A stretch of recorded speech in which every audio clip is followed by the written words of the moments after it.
Verna Joy Periwinkle. Periwinkle. Wow. May lahi talaga kayong Amerikano? Hindi po, ang lahi ko po, yung mama ko po, Waray. Yung papa ko naman galing po sa Iraq. Kaya yung mukha ko, Warak. Ano mo? Oh, may tumingin. Freeze! Oh! Kung gusto mo i-empower si Jessie, sa palagay mo, anong kailangan niya pang i-improve? Siguro po kailangan maligo araw-araw.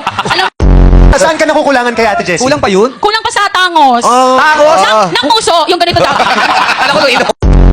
Sobrang bias mo, ha? Bakit? Feeling ko, ano mo to? Ano yan? Oh, feeling ko, ano mo to? Ano yan, ano? Nagpa-t-shirt ka pa. Number one president, ano? Sabi! Presidente ka na paano natin? Official merchandise ba yan? Nakakatawa siya umupo. Sabi mo, Ba't gano'n ka umubo? Papaloob. Lumalabas yung tila. Papaloob ka umubo eh. okay, saan ka pinaglihi? Nakwento sa'yo kung saan ka pinaglihi. Sa flower. Ah, talaga? Ay, talaga? Oh, specifically, what flower? Actually, yung periwinkle, it's a flower. Periwinkle. It's a flower. It's a flower, it's a color, tapos suso. So, di ko alam kung saan ako.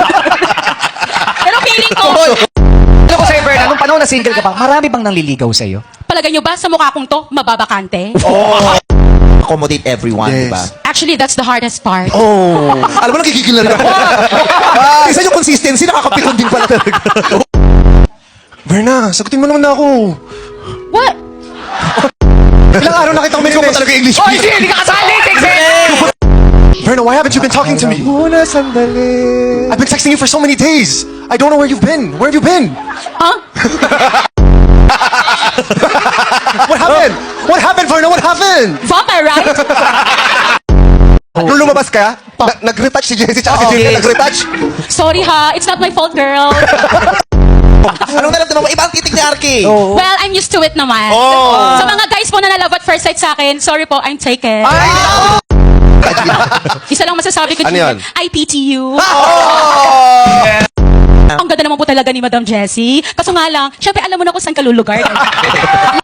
Ano ba ang lamang mo kay Jessie? Syempre makikita mo naman yan, nakaka-offend naman kung ako pa magsasabi, alam mo na sa sarili mo yan. Tingin mo ba kung nakita ka ni Luis Manzano, baka hindi niya ligawan si Jessie? Baka hindi pansinin. Kasi ako, kung ako nakita, head turner ako eh. Paano Head turner. Oh, ang huli kasi nakakita dyan, exorcist. Baby, ang ganda mo. Freeze! Grabe.